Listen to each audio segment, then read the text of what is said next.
Maya Chen walked through the sliding doors of Kepler Station Academy, her modified combat armor gleaming under the artificial morning light. The other students stopped their conversations mid-sentence. Some pointed. Others whispered behind their hands. A few brave ones laughed out loud. "Look at the human freak," sneered Zextai, a tall Altarian with blue-scaled skin and 4 arms. His friends gathered around him like moths to a flame. "Does she think this is some kind of military base?" Maya kept walking, her boots making soft thuds against the polished metal floor. The armor wasn't bulky like the old Earth models. This was sleek, form-fitting, made from materials that most species in the galaxy couldn't even pronounce. It moved with her like a second skin, responding to her thoughts and movements with perfect precision. The academy hallway stretched before her like a tunnel of judgment. Students from 12 different species lined the walls, all staring at the only human in their midst. Maya had been attending Kepler Station Academy for 3 weeks now, and every day brought the same routine. Walk in wearing armor, get stared at, get mocked, sit alone during lunch. "Hey, metal girl," called out Vix, a fox-like Vulpan with orange fur and sharp teeth. "You know we're not at war, right? The peace treaty was signed 50 years ago." More laughter echoed through the hallway. Maya's jaw tightened, but she didn't respond. She had learned long ago that words rarely solved anything. Actions did. The truth was, Maya wore the armor because she had to, not because of some human military tradition or because she was trying to look tough. She wore it because underneath the gleaming metal and advanced technology, her body told a story that she wasn't ready to share with anyone. Professor Kethmore, an elderly centaurian with 4 legs and a horse-like face, watched the scene unfold from his classroom doorway. He had taught at the academy for over 200 years and had seen students from every corner of the galaxy. But Maya Chen was different. There was something in her eyes that reminded him of soldiers returning from the darkest battles. "Miss Chen," he called out in his deep, resonant voice, "please come to my classroom. We need to discuss your assignment on interspecies combat techniques." Maya nodded gratefully and followed the professor into his room. The laughter and whispers faded behind her as the door slid shut. "You don't have to explain anything to me," Professor Kethmore said gently, his large brown eyes filled with understanding. "But I want you to know that this old teacher sees more than most people think." Maya sat down carefully in her chair, the armor adjusting automatically to provide comfort. "What do you see, Professor?" "I see a young warrior who has faced things that would break most beings twice her age. I see someone who wears armor not as a costume, but as necessity." He paused, studying her face. "And I see someone who is stronger than she knows." Outside the classroom window, space stretched endlessly in all directions. Kepler Station orbited a small moon on the edge of civilized space, serving as a neutral ground where young beings from all species could learn together. It was supposed to be a place of peace and understanding, but Maya had learned that peace was a luxury not everyone could afford. "The other students think I'm weird," Maya said quietly. "They think humans are just trying to show off or prove something." Professor Kethmore moved closer, his hooves clicking softly on the floor. "What do you think they would say if they knew the truth?" Maya's hand unconsciously moved to her left shoulder, where beneath the armor lay a scar that ran from her collarbone to her elbow. It was one of many. Her back was a map of old wounds. Her legs bore marks from weapons that most species had never seen. Her arms carried burns from energy blasts that had nearly killed her. "They would probably laugh even harder," she said. "Or they might understand that humans are not the weak, primitive species they think we are." The bell rang, signaling the start of first period. Maya stood up, her armor making subtle mechanical sounds as it adjusted to her movement. Through the classroom window, she could see other students hurrying to their classes, their colorful alien forms creating a rainbow of diversity. "Professor," Maya said as she reached the door, "what if they're not ready to understand?" Kethmore smiled, showing his large, flat teeth. "Then you'll teach them. That's what humans do best, isn't it? You survive things that should kill you, and then you help others do the same." Maya walked out into the hallway again, where the stares and whispers resumed immediately. But this time she held her head a little higher. The armor wasn't just protection for her body. It was a symbol of everything she had survived and everything she had overcome. Zextai stepped into her path, his 4 arms crossed over his chest. "So, Metal Girl, what's your story? Are you some kind of human super soldier? Are you here to spy on us for your primitive government?" Maya looked up at him, noting how he stood a full foot taller than her. Most Altarians were physically superior to humans in almost every way. Stronger, faster, more resilient. But Maya had learned that physical strength wasn't everything. "I'm here to learn," she said simply. "Just like everyone else. Then why the armor? What are you so afraid of?" Maya considered the question seriously. What was she afraid of? Being hurt again? Being vulnerable? Being seen as weak? "I'm not afraid," she said finally. "I'm prepared." Zextai laughed, but there was something different in his expression now. A flicker of curiosity, maybe even respect. As Maya walked away toward her next class, she didn't notice Professor Kethamore watching from his doorway, a small smile on his ancient face. He had a feeling that Kepler Station Academy was about to learn something very important about the human species. The day continued with the usual routine of classes, stares, and whispered conversations. But something had shifted. Maya could feel it in the way some students looked at her now, not just with mockery, but with questions. And questions, Maya knew, were the first step toward understanding. They laughed when she wore armor to school, until they saw the scars she was hiding. The combat simulation lab buzzed with excitement as students filed in for their weekly practical exercise. Maya entered last, her armor drawing the usual stares and smirks from her classmates. Today they would be working in teams to complete obstacle courses designed to test agility, problem-solving, and cooperation. "All right, class," announced Professor Sylvia, a tall, graceful Elvari with silver skin and 6 fingers on each hand. "Today we're simulating rescue operations on hostile worlds. You'll work in groups of 4 to navigate environmental hazards and extract simulated civilians." Maya watched as groups formed naturally around friendships and species lines. The Altarians clustered together, their blue scales gleaming under the bright lights. The Vulpins grouped up, their tails swishing with anticipation. The crystalline Zephyrians formed their own team, their bodies chiming softly as they moved. As usual, Maya stood alone. "Chen," Professor Sylvia called out. "You'll be with Zextai's group." The tall Altarian's forearms dropped to his sides in dismay. "Professor, with respect, we don't need dead weight. This is a serious exercise." "Dead weight?" Maya raised an eyebrow. "You haven't even seen what I can do." Zextai's teammates, Korith and Valen, both Altarians, exchanged glances.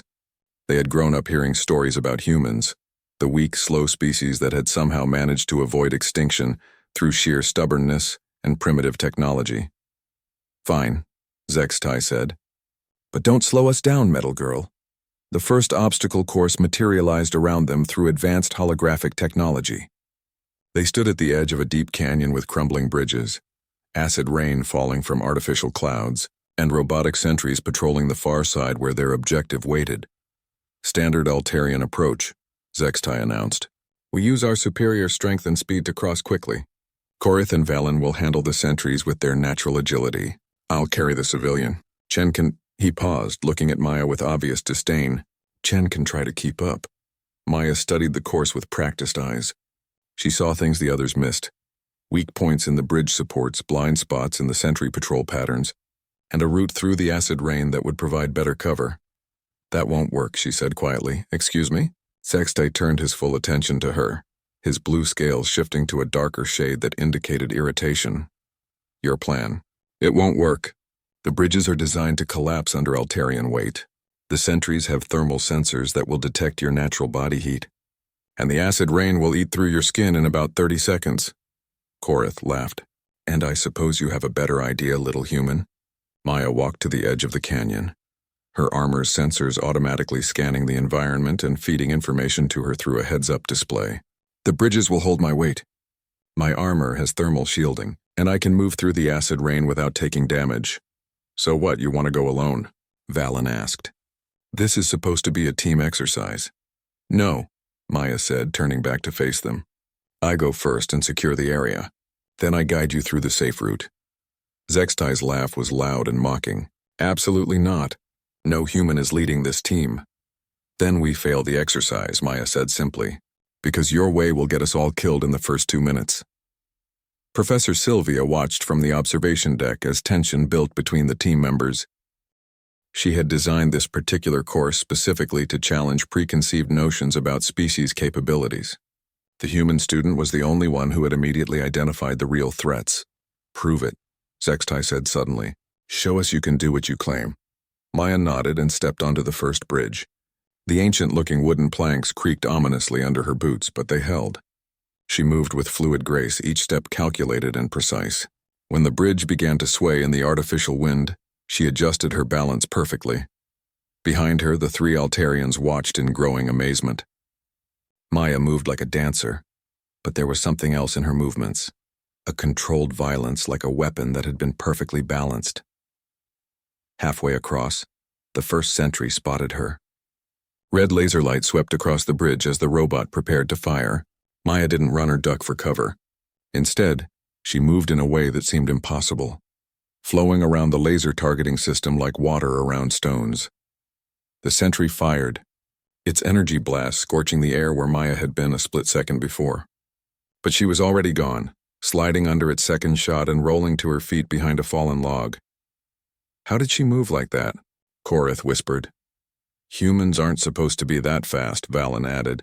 Maya reached the far side of the canyon and quickly neutralized the sentry with a precise strike to its power core. She then turned and waved for the others to follow, pointing out the exact route they should take. "The third plank from the left will hold your weight," she called out. "Stay low when you reach the halfway point. There's a second sentry that activates then. When you see the red light, drop and roll right." One by one, the Altarians followed her instructions. To their amazement, they made it across safely, avoiding every trap and hazard that Maya had identified. The rest of the course continued in the same pattern. Maya would scout ahead, identify threats, and guide her teammates through safely. When they encountered a wall of energy that blocked their path, Maya's armor absorbed and redirected the power. When hostile drones attacked, Maya's movements became a blur of controlled violence that left their enemies in pieces. By the time they reached the simulated civilian, Zextai and his friends were staring at Maya with something approaching awe. "How?" Zextai asked as they completed the rescue. "How did you know all of that? How did you move like that?" Maya was quiet for a long moment, her helmet retracting to reveal her face. For the first time, her classmates could see her clearly, the sharp intelligence in her dark eyes, the small scar that ran along her jawline, and something else that they couldn't quite identify. "Experience," she said finally. "Experience with what?" Korath pressed. Maya looked at each of them in turn. "With surviving things that should have killed me." Professor Sylvia's voice echoed through the simulation chamber. "Exercise complete. Team 4 has achieved the fastest completion time in Academy history." As they walked back to the classroom, Zextai fell into step beside Maya. "Chen," he said quietly, "I owe you an apology. I judged you based on what I thought I knew about humans." "Most people do," Maya replied. "But you're not like other humans, are you?" Maya's expression grew distant. "No, I'm not." The other students in the class gathered around as Professor Sylvia announced the results. Maya's team had not only finished first but had completed the course with 0 casualties and minimal damage, something that had never been achieved before. "Perhaps," Professor Sylvia said, looking directly at Maya, "it's time we reconsidered what we think we know about human capabilities." As the class ended and students filed out, Maya noticed that the whispers had changed. Instead of mockery, she heard curiosity. Instead of laughter, she saw respectful nods. But she also noticed something else. Questions in their eyes that she wasn't ready to answer. Questions about where she had learned to move like that, why she wore armor to school, and what kind of experience could turn a seemingly ordinary human into something extraordinary. Maya gathered her things and headed for the door, knowing that tomorrow would bring new challenges. But for the first time since arriving at Kepler Station Academy, she felt like maybe, just maybe, she wasn't completely alone. They laughed when she wore armor to school, until they saw the scars she was hiding. The cafeteria of Kepler Station Academy was a massive space filled with the sounds of hundreds of different languages and the sight of every imaginable alien cuisine. Maya sat alone at a small table near the viewport, watching stars drift slowly past as the station continued its orbit. Her lunch tray contained standard human rations, things that wouldn't poison her but weren't particularly exciting either. Most species in the galaxy had very different dietary needs, and the Academy did its best to accommodate everyone. "Mind if we sit here?" Maya looked up to see Zextai standing beside her table, holding his own tray. Behind him stood Korath and Valen, along with a new face, a female Vulpan with silver fur and bright green eyes. "This is Lyra," Zextai said as they settled into chairs around Maya's table. "She's in our xenobiology class." "I heard about yesterday's simulation," Lyra said, her ears twitching with interest. "The whole academy is talking about it." Maya continued eating, unsure how to respond. She wasn't used to people wanting to sit with her, let alone talk about her performance in class. "We've been discussing something," Korath said carefully. "About humans, I mean. About what we thought we knew." "And what did you think you knew?" Maya asked. Valen shifted uncomfortably. "That humans were, well, weak, slow. That you survived as a species mostly through luck and stubbornness. The galactic databases say that humans have no natural armor, limited physical strength and short lifespans," Lyra added. "They classify Earth as a minimal threat world." Maya almost smiled at that. "The databases are wrong about a lot of things." "Like what?" Zextai leaned forward, his blue scales reflecting the starlight from the viewport. Maya set down her fork and considered the question. How much should she tell them? How much could they understand? "Humans aren't weak," she said finally. "We're adaptable. We survive things that would kill most species not because we're stronger, but because we refuse to give up." "But your simulation performance yesterday," Korath said, "that wasn't just adaptation. You moved like a trained warrior. You fought like you'd done it 1,000 times before." The table fell silent. Maya could feel their eyes on her, waiting for an explanation she wasn't sure she could give. "Some humans have more experience than others," she said quietly. "Experience with what?" Lyra's voice was gentle but persistent. Maya looked out at the stars again, remembering another time, another place. Dark skies filled with enemy ships. The screams of the dying, the smell of burning cities. "The databases classify Earth as minimal threat," she said slowly. "But they don't classify the space around Earth. They don't talk about the regions where humans have been fighting for survival for the past 50 years. Zextai's forearms went still. "Fighting who?" "Everything," Maya said. "Pirates, slavers, hostile species that see humans as easy targets. Automated war machines left over from ancient conflicts. Things that hunt in the dark between stars." She touched her left shoulder unconsciously, feeling the ridge of scar tissue beneath her armor. "The peace treaty you mentioned earlier, that applies to the major galactic powers. It doesn't apply to the lawless regions where humans live. Out there, peace is something you fight for every single day." The silence stretched uncomfortably long. Maya could see the disbelief in their faces, the struggle to reconcile what she was telling them with everything they had been taught about humans. "You're saying that humans are at war?" Valen asked. "Not war," Maya corrected. "Survival. There's a difference." "What kind of difference?" Lyra's ears were flat against her head now, a sign of distress in her species. Maya stood up, her armor making soft mechanical sounds. "War has rules. War has objectives. War has the possibility of victory or defeat." She looked at each of them in turn. "Survival is just about making it to tomorrow." She picked up her tray and started to walk away. But Zexatai's voice stopped her. "Maya, wait." She turned back, surprised that he had used her first name. "How long?" he asked. "How long have you been fighting to survive?" Maya looked at him for a long moment, seeing genuine concern in his alien features. "Since I was 7 years old." The shock on their faces was evident. Lyra's green eyes went wide and Korath's scales shifted to a pale blue color that indicated distress. 7? Lyra whispered. "But that's impossible. Children don't fight." "Human children do," Maya said simply, "when they have to." She walked away then, leaving them sitting at the table in stunned silence. Behind her she could hear them talking in urgent whispers, their voices filled with disbelief and something that might have been the beginning of understanding. Maya found herself in the academy's observation deck, a quiet space where students often came to study or think. The massive windows provided a perfect view of space, and Maya often found comfort in the familiar sight of stars. "Quite a conversation you left behind." Maya turned to see Professor Kethmore approaching, his hooves clicking softly on the deck plating. "They asked questions," Maya said. "I answered them. Truthfully? As much as I could." The old Centaurian moved to stand beside her at the window. "And how much is that?" Maya was quiet for a long time. "They don't understand what it means to grow up in a place where every day might be your last. They don't know what it's like to watch your friends die, or to learn how to kill before you learn how to drive. And you think they can't understand? I think they're lucky that they don't have to. Professor Kethmore nodded slowly. Perhaps, but I think you underestimate them. Young beings are more adaptable than you might think. They live in a civilized galaxy, Maya said. They go to school, they have hobbies, they worry about grades and social relationships. I learned to strip and clean weapons before I learned algebra. Yes, the professor agreed. But they also chose to sit with you today. They chose to ask questions instead of just accepting what they thought they knew. Maya turned to look at him.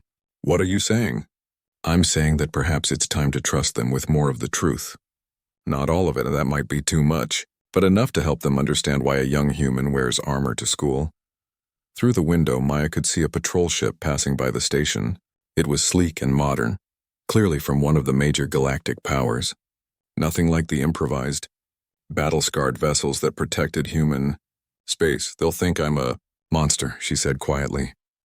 Or they'll think you're the strongest person they've ever met, Maya considered this as the professor walked away, leaving her alone with her thoughts and the endless stars. In the distance, she could see the outer markers that indicated the edge of civilized space. Beyond those markers lay the regions where humans fought every day just to survive. And somewhere out there, Maya knew the war was still going on without her. But maybe, just maybe, she was exactly where she needed to be. They laughed when she wore armor to school, until they saw the scars. She was hiding. The emergency alarms began wailing at 0347 station time, jolting everyone aboard Kepler Station from their sleep. Maya was instantly awake, her armor activating automatically as threat sensors detected unusual activity outside the station. Red emergency lights bathed the corridors as students and faculty rushed toward designated safe areas. Maya moved against the crowd, heading toward the command center where she might get real information about what was happening. All students report to emergency shelters immediately, came the announcement over the station's communication system. This is not a drill. Unknown vessels have been detected approaching the station. Maya reached the main observation deck and saw them immediately. 3 ships moving in a loose formation toward Kepler Station. They were ugly, cobbled-together vessels with mismatched armor plating and weapon systems that had clearly been salvaged from a dozen different sources. Pirates. Maya's blood ran cold. She recognized the ship design, the attack pattern, even the way they moved through space with predatory confidence. These weren't random raiders looking for easy cargo. These were professional slavers, and they were here for a very specific reason. The students, a diverse collection of young beings from across the galaxy, most of them from wealthy or influential families. The ransom potential alone would be worth billions, and if they couldn't get ransom, alien students would bring high prices on the illegal slave markets. Maya, she turned to see Zextai running toward her, his blue scales pale with fear. Behind him came Korith, Valen, and Lyra, all looking terrified. What's happening? Lyra asked, her silver fur standing on end. Maya looked back at the approaching ships. Pirates? Slavers, specifically. How can you tell? Korith demanded. Because I've seen those ships before. Maya's armor was already running diagnostics, checking weapon systems and defensive protocols. They're going to try to board the station. Zextai grabbed her arm with one of his 4 hands. The security forces will stop them, right? The station has defenses. Maya pulled up the tactical display on her armor's HUD, analyzing the approaching ship's capabilities. What she saw made her stomach clench with dread. The station's defenses are designed to handle merchant disputes and minor conflicts, she said. These ships are military grade, stolen, modified, and heavily armed. So what do we do? Valen asked. Before Maya could answer, the station shuddered as the first pirate ship latched onto the docking bay. Cutting torches began burning through the outer hull. We run, Maya said. We find somewhere to hide and wait for help to arrive. But even as she said it, Maya knew that help might not come in time. Kepler Station was on the edge of civilized space, far from any major military presence. By the time a rescue force could arrive, the pirates would be long gone with their captives. The lights flickered as the pirates cut through the station's power grid. Emergency power kicked in, bathing everything in a hellish red glow. This way, Maya said, leading them toward the maintenance sections where they might find a place to hide. They made it 3 corridors before they encountered the first pirate boarding party. 5 beings in mismatched armor and carrying a variety of weapons came around the corner, their leader barking orders in the crude pigeon language common among criminal organizations. "Students," one of them shouted in heavily accented standard. "Stop running. Make easier for everyone." Maya stepped in front of her friends, her armor's weapon systems coming online with subtle mechanical sounds. "Get behind me," she said quietly. "Stay low, stay quiet." "Maya, what are you doing?" Sexty whispered urgently. "What I was trained to do." The lead pirate, a scarred Catherian with cybernetic implants covering half his face, laughed when he saw Maya. "Look, little human in fancy armor. You think you soldier girl? I think you should leave," Maya said calmly. "Now, or what?" "You call your mommy?" Maya's response was not verbal. She moved like liquid lightning, crossing the distance between them before the pirates could even raise their weapons. Her first strike disabled the leader's gun arm. Her second sent him crashing into the wall hard enough to crack the metal plating. The other pirates opened fire, but Maya was already gone, flowing around their attacks like smoke. She used the corridor walls, the ceiling, even the bodies of her opponents as stepping stones in a deadly dance that left destruction in its wake. In 30 seconds, all 5 pirates were unconscious or worse. Maya straightened, her armor's systems already scanning for additional threats. Behind her, her friends stared in absolute shock. "How?" Lyra whispered. "How did you do that?" "Training," Maya said simply, already moving toward the next corridor. "Lots of training." They continued through the station, Maya leading them through maintenance passages and service tunnels that the pirates hadn't yet discovered. Twice more they encountered boarding parties, and twice more Maya dealt with them with swift, brutal efficiency. "Maya," Sextai said during a brief rest stop, "this isn't normal combat training. This is something else entirely." Maya checked her armor's ammunition levels and power reserves. Both were getting low. "What do you want me to say?" "The truth," Korith said firmly. "Who are you really?" Maya looked at each of them, seeing fear in their eyes. "But not fear of the pirates. Fear of her." "My name is Maya Chen," she said quietly. "I'm 17 years old. I was born on a human colony called New Shanghai in the outer reaches." She paused, listening to the sounds of battle echoing through the station. "When I was 7, pirates attacked our colony. They killed most of the adults and took the children to sell as slaves." The silence was deafening. "I escaped," Maya continued, "along with 12 other kids. We lived in the ruins of the colony for 2 months before a human patrol found us." "What happened then?" Lyra asked softly. "The patrol was from the Human Defense Corps. They gave us a choice: come with them to a safe world, or stay and fight to protect other colonies from suffering the same fate." "And you chose to fight," Sextai said. "It wasn't a question. I chose to make sure that what happened to New Shanghai never happened to anyone else." Maya's armor detected movement in the corridor ahead. "More pirates moving in a coordinated search pattern. How many?" Fallon asked, noting her sudden alertness. 8, Maya said, checking her weapons one more time. "Maybe 9. Can you handle them?" Maya considered the question seriously. Her armor was running low on power. Her ammunition was nearly exhausted, and she was starting to feel the strain of continuous combat. "Probably," she said, "but it would be easier if I had help." The 4 aliens looked at each other uncertainly. "We don't know how to fight," Korith said. "Then I'll teach you," Maya replied. "Right now, fast lesson." She quickly explained basic tactics: how to move, where to position themselves, how to be effective support without getting in her way. "Remember," she said as the pirate voices grew closer, "these beings chose to attack a school full of children. They chose to terrorize innocent people for profit. You don't owe them mercy." When the pirates rounded the corner, they found not just one human student, but a coordinated team ready for battle. The fight was brief but decisive. Maya's friends might not have been trained warriors, but they were smart, brave, and highly motivated. More importantly, they trusted Maya completely. As the last pirate fell, the station's communication system crackled to life. "Attention all personnel. This is Captain Torres of the Human Defense Corps vessel, Retribution. We have engaged the pirate vessels and are preparing to board the station. All civilians should remain in secure locations until we can verify the station is clear." Maya's friends looked at her with new understanding. "They came for you," Sextai said. "Your people. They came to rescue you." "No," Maya said, removing her helmet for the first time since the attack began. "They came to protect everyone. That's what we do." For the first time, her friends could see her face clearly in the red emergency lighting. The scar along her jaw was more visible now, and there were others, small marks that spoke of a life lived in constant danger. But what they saw most clearly was her eyes. Not the eyes of a monster or a killer, but the eyes of someone who had chosen to stand between the innocent and those who would hurt them. "Maya," Lyra said softly. "Thank you." Maya nodded, already thinking about the debriefing that would follow, the questions that would be asked, and the choice she would have to make about her future. But for now, they were all safe. And sometimes that was enough.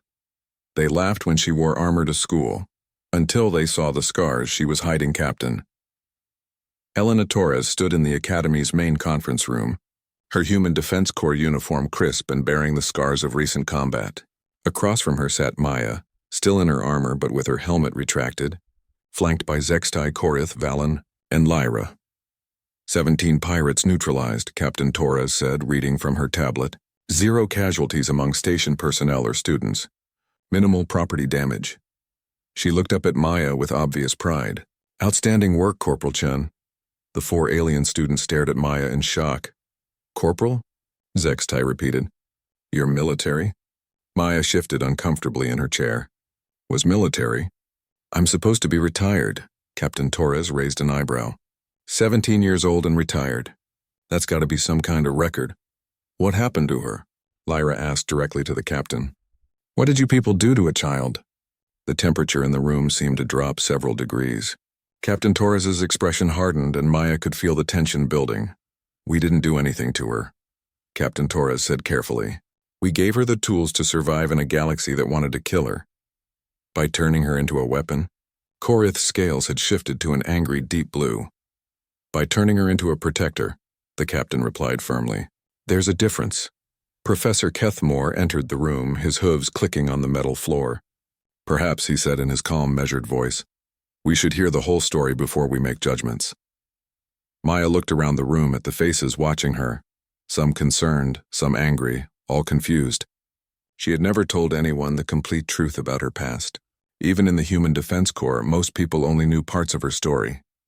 "The pirates who attacked New Shanghai weren't random raiders," Maya began quietly. "They were part of a larger operation, a systematic campaign to wipe out human colonies in the outer reaches." She stood and walked to the room's viewport, looking out at the stars. The attack was coordinated with military precision. They knew exactly where to hit our defenses, when our patrol ships would be away, even which buildings housed the most children. "You're saying someone gave them inside information?" Professor Kethmore observed. "We're saying someone paid them to commit genocide," Captain Torres said bluntly. "The human colonies were expanding into territory that certain parties wanted to claim for themselves." Zextai's forearms crossed over his chest. "What parties?" Maya and Captain Torres exchanged glances. This was classified information, but given what had just happened, some explanation seemed necessary. "Does it matter?" Maya asked. "The point is, humans were being systematically exterminated, and nobody in the galactic community cared enough to stop it. So you stopped it yourselves," Lyra said softly. "We tried to." Maya turned back to face them. The Human Defense Corps was formed from survivors, people who had lost everything and decided to fight back. "Children who had lost everything," Valen corrected. Maya nodded. "Most of the adult populations were killed in the initial attacks. The survivors were mainly children and teenagers who managed to hide or escape." The room fell silent as the implications sank in. "How many colonies?" Professor Kethmore asked. 47, Captain Torres said. "Over 2 million people dead. Hundreds of thousands of children sold into slavery. And the galactic authorities did nothing?" Zextai's voice was thick with disbelief. "The human colonies were in disputed territory," Maya explained. "Technically outside the jurisdiction of the major powers. Officially, what happened there was an internal human conflict. Unofficially," Captain Torres added, "certain species were happy to see the human expansion slowed down." Maya could see the shock and growing anger in her friends' faces. They were beginning to understand the reality that humans faced in the galaxy. Survival in a universe that saw them as expendable. "So you formed an army of children," Korith said. "We formed a defense force," Maya corrected. "We trained, we organized, and we fought back. Not for conquest or revenge, but to protect the colonies that remained. How long did you fight? Lyra asked. Maya was quiet for a long moment. 10 years. From age 7 to 17. The silence that followed was deafening. 10 years of war, Sextai whispered. 10 years of survival, Maya said firmly. And it worked. The attack stopped. The remaining human colonies are safe. Captain Torres stood up, her expression grave. Maya was one of our best operatives. She saved thousands of lives, both human and alien. She prevented a genocide. At what cost? Professor Kethmore asked gently.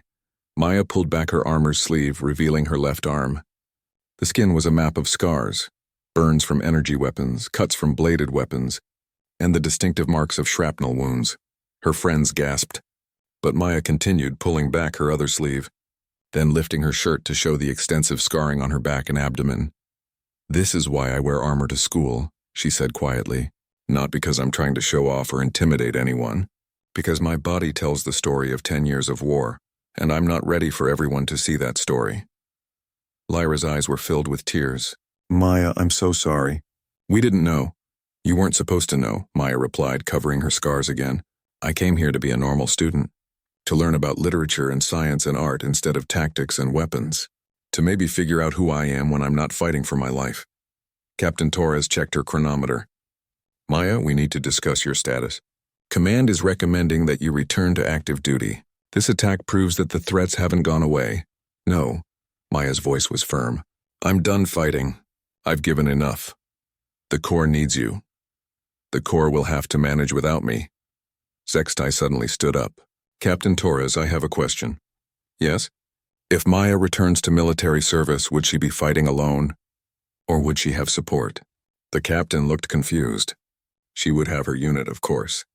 The Human Defense Corps operates as coordinated teams. I mean support from other species, Sextai clarified. From people who understand what humans are really fighting for, Captain. Torres and Professor Kethmore exchanged surprised glances. The Human Defense Corps has always been exclusively human, the captain said slowly. Other species have never shown interest in joining our cause. Maybe, Korith said, standing up beside Sextai. It's time that changed. Valen and Lyra stood as well, forming a united front. What are you saying? Maya asked. We're saying that what happened to human colonies was wrong, Lyra said firmly. We're saying that genocide should never be ignored, just because it's happening to an unimportant species. We're saying that maybe it's time for the galaxy to learn what humans are really capable of, Sextai added, and what they're really fighting for. Maya looked at her friends with growing amazement. You want to join the fight? We want to join you, Korith said simply. Captain Torres shook her head. The Defense Corps has never accepted non-human members. The regulations are very clear. Then maybe it's time to change the regulations, Professor Kethmore said quietly. Perhaps it's time for the Human Defense Corps to become something larger. Maya felt something she hadn't experienced in years. Hope. Not just hope for survival, but hope for something better. Hope for a galaxy where humans didn't have to fight alone. Would you really do that? She asked her friends. Would you really leave your comfortable lives to fight in the darkness between stars? You did, Sextai said. When you were 7 years old and had no choice. We're older, and we do have a choice. We choose to stand with you. Maya looked out at the stars again, but this time they didn't seem cold and distant. This time they looked like a frontier full of possibilities. Captain, she said finally, I think we need to have a very different conversation with Command. They laughed when she wore armor to school, until they saw the scars. She was hiding, 3 months later. Maya stood on the observation deck of the HDC vessel, New Horizon, watching as a mixed crew of humans and aliens worked together to prepare for their first joint mission. The ship itself was a symbol of the changes taking place. Still recognizably human in design, but modified with technology and perspectives from across the galaxy. Nervous? Sextai asked, joining her at the viewport. His new armor was sleek and functional, designed specifically for his Altarian physiology but following human tactical principles. Terrified, Maya admitted. Everything we're doing is unprecedented. If this mission fails, then we learn from our mistakes and try again, Korith said, approaching with Valen and Lyra, all 4 of her friends, now wore the insignia of the newly formed Galactic Defense, Initiative, an organization that had grown from humble beginnings in an academy conference room. The past 3 months had been a whirlwind of political negotiations, military restructuring, and intense training. Maya's friends had proven their commitment by enduring the same brutal preparation that Human Defense Corps members underwent, adapted for their specific physiologies. More importantly, word of what had happened at Kepler Station had spread throughout the galaxy. The story of 5 students, 4 aliens and 1 human, standing together against pirates had captured imaginations across dozens of worlds. Contact from Admiral Harrison, came the announcement over the ship's communication system.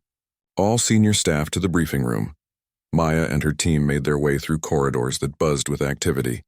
The crew of the New Horizon was unlike anything that had ever existed in galactic history. Humans working alongside Altarians, Vulpans, Centaurians, and a dozen other species, all united by a common cause. Admiral Sarah Harrison, a weathered veteran of the human colony wars, stood at the head of the briefing table. Around her sat representatives from 6 different species, including several who had initially opposed the formation of the GDI. Intelligence reports indicate that the pirate activity we've been tracking has escalated. Admiral Harrison began. 3 more colonies have been attacked in the past 2 weeks. Not just human colonies this time. The holographic display showed the locations of the recent attacks. Maya studied the pattern, her tactical training automatically analyzing the data. They're testing our response times, she said. Each attack is further from our patrol routes, trying to see how quickly we can mobilize. Agreed, said Commander Veltar, a Zephyrian whose crystalline body chimed softly as he moved. But there's something else. The attacks are becoming more sophisticated, better coordinated. Someone's organizing them, Lyra observed. This isn't random piracy anymore. Admiral Harrison nodded grimly. Which brings us to our mission. We've identified the location of what appears to be a major pirate base in the Kronos Nebula. Intelligence suggests it's not just a hideout, it's a training facility. The implications were clear. Someone was building an army.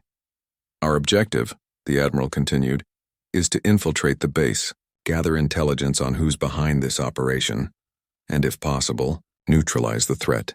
Maya felt the familiar pre-mission tension building in her chest. But this time it was different. For the first time in her life, she wasn't going into battle alone or just with other humans. She had a team that truly understood what they were fighting for. Admiral, Zextai said, what about civilian casualties? If this is a training facility, there might be prisoners or forced recruits. The GDI's primary mission is the protection of innocent life. Admiral Harrison replied, that remains our top priority. The briefing continued for another hour, covering technical details, contingency plans, and communication protocols. When it ended, Maya and her team gathered in their quarters to prepare their equipment and review their specific objectives. You know, Valen said as he checked his armor systems. 6 months ago, I thought the most dangerous thing I'd ever do was take an exam in xenobiology. 6 months ago, Lyra replied. I thought humans were primitive and weak, and now? Maya asked, adjusting her own armor. No longer the scarred and battle-worn suit she'd worn to school, but a new design that incorporated the best technology from multiple species. Now I know that humans are terrifying, Lyra said with a grin, but in the best possible way. Korith laughed. Terrifying because they refuse to give up, refuse to abandon their friends, and refuse to let injustice go unpunished. That's not just humans, Maya said quietly. That's all of us now. The ship's intercom crackled to life. All hands prepare for jump to hyperspace. ETA to target zone. 18 hours. Maya felt the familiar sensation of reality bending around them as the ship entered hyperspace. Through the viewport, stars became streaks of light and space itself seemed to fold and flow like liquid. Maya, Zextai said, his voice serious. I need to ask you something. What? Are you afraid that we'll let you down? That when things get really dangerous, we won't be able to keep up? Maya looked at each of her friends, beings who had chosen to leave their comfortable lives behind to fight for a cause they barely understood 6 months ago. They had endured months of brutal training, learned to use weapons and tactics that their species had never needed before, and volunteered for a mission that could very easily get them all killed. No, she said firmly. I'm not afraid you'll let me down. I'm afraid I'll let you down. What do you mean? Korith asked. For 10 years I've been fighting for survival, fighting to protect human colonies, human lives, human interests. Maya paused, choosing her words carefully. But this mission isn't just about humans anymore. We're fighting for something bigger, and I'm not sure I know how to do that. Lyra moved closer and put her hand on Maya's shoulder. You already know how. You've been teaching us for months. Teaching you what? That strength isn't about how much damage you can take or how many enemies you can defeat, Valen said. It's about choosing to stand up when everything tells you to stay down. It's about protecting people who can't protect themselves, Zextai added. And it's about never giving up, even when the odds are impossible, Korith finished. Maya felt tears building in her eyes, something that hadn't happened in years. Those aren't human qualities. Those are just good qualities. Exactly, Lyra said. And that's what we're really fighting for. Not human interest or Altarian interests or Vulpan interests.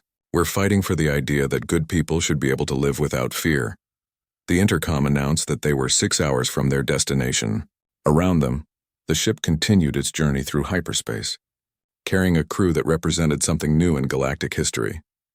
Maya looked around at her friends, her team, her family, and felt something she had thought was lost forever. Hope for a future where children didn't have to learn to fight before they learned to read. Hope for a galaxy where species worked together instead of exploiting each other's weaknesses. Hope for a tomorrow where armor was worn by choice, not necessity. Whatever happens on this mission, Maya said quietly. Thank you for showing me that there's more to fight for than just survival. Thank you, Zextai replied, for showing us that some things are worth fighting for. Outside the viewport, the stars continued their ancient dance, but Maya no longer saw them as cold and distant. She saw them as destinations, as possibilities, as homes for billions of beings who deserved to live in peace. And she knew that whatever they faced in the darkness ahead, they would face it together. They laughed when she wore armor to school, until they saw the scars she was hiding 1 year later. Maya Chen stood before the assembled students of Kepler Station Academy. But this time she wasn't wearing armor. Instead, she wore the dress uniform of the Galactic Defense Initiative, its insignia representing the unity of 12 different species working together for peace. The auditorium was packed with students from across the galaxy, their diverse forms creating a rainbow of colors and shapes. Many of them were the same students who had laughed at her when she first arrived wearing combat armor to school. When I first came to this academy, Maya began, her voice carrying clearly through the speaker system. Many of you thought I was strange. Some of you thought I was dangerous. A few of you thought I was just showing off. Scattered chuckles came from the audience. In the front row, Zextai, Korith, Valen, and Lyra smiled encouragingly. All 4 now wore GDI uniforms as well, having become some of the organization's most effective operatives. You weren't entirely wrong, Maya continued. I was dangerous. I had been trained to be dangerous from the age of 7. But what I hope I've learned, and what I hope I can teach you today, is that being dangerous and being violent are 2 very different things. She gestured to the large display screen behind her, which showed images from recent GDI missions, not scenes of battle and destruction, but images of refugees being evacuated from disaster zones, medical supplies being delivered to remote colonies, and former enemies working together to rebuild damaged worlds. The Galactic Defense Initiative has conducted over 200 missions in the past year. Do you know how many of those missions involved actual combat? She paused, letting the question hang in the air. 17, less than 10%. The other missions were rescue operations, humanitarian aid, disaster relief, and diplomatic interventions. The audience was completely silent now, hanging on every word. It turns out that when you give people the tools and training to be dangerous, they often choose to use that power to help others instead of hurting them.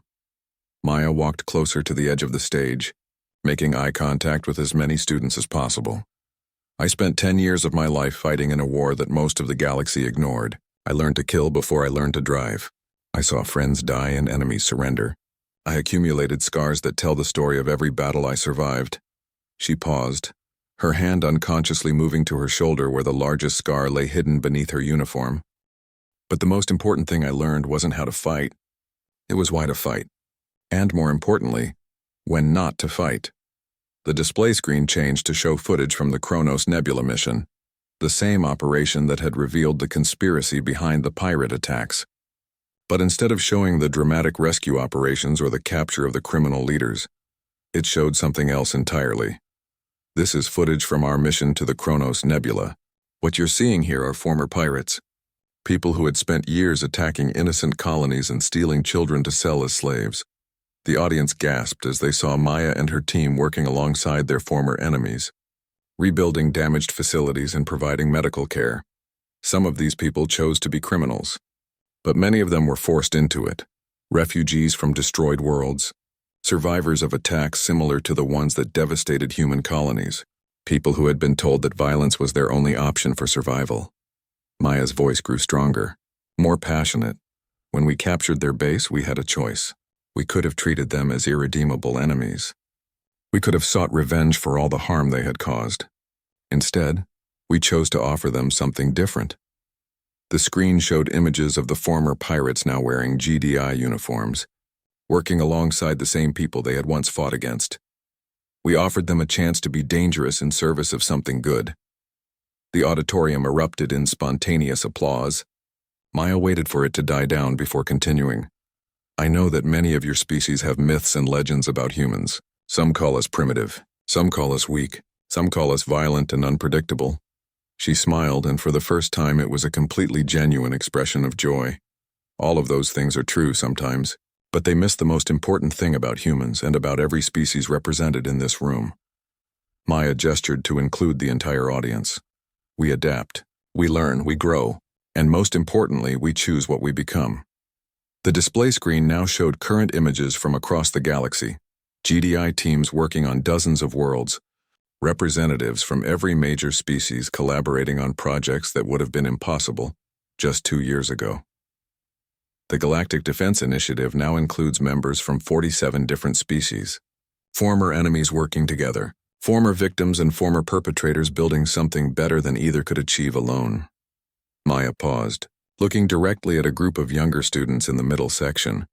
Some of you are probably wondering if you have what it takes to be part of something like this. You're wondering if you're brave enough, strong enough, dangerous enough to make a difference. She smiled again. Let me tell you a secret. 2 years ago, I was the most dangerous 17-year-old in human space. I had killed more enemies and survived more battles than most career soldiers. But I was also terrified, alone and convinced that violence was the only language the galaxy understood. Maya gestured to her friends in the front row. These 4 people, my teammates, my friends, my family, they changed everything. Not by becoming more like me, but by showing me how to become more like them. Sextai stood up, followed by the others. They joined Maya on stage, and for a moment the 5 of them stood together as they had so many times in battle. They taught me that true strength isn't about how much damage you can inflict. It's about how much damage you can prevent. True courage isn't about facing death without fear. It's about choosing to protect life even when you are afraid. The audience was completely silent now, absorbed in every word. And true power isn't about defeating your enemies. It's about turning your enemies into allies. Maya looked out at the sea of faces, young beings from across the galaxy, each with their own dreams, fears, and potential. I started wearing armor to school because I was hiding from the scars of my past. I was afraid that if people saw who I really was, they would see only a weapon, only a killer, only someone broken by war. She gestured to her friends beside her. But these people saw something else. They saw someone worth saving, someone worth fighting alongside, someone worth believing in. Maya's voice grew quiet, but in the perfect acoustics of the auditorium, every word was crystal clear. I'm not here today to recruit you for the Galactic Defense Initiative, although we would be honored to have any of you who choose that path. I'm here to tell you that whatever scars you're hiding, whatever pain you're carrying, whatever mistakes you think define you, they don't have to be the end of your story. The display screen now showed a simple image, the insignia of the Galactic Defense Initiative, surrounded by the symbols of every species that had joined the organization. You have the power to choose what you become.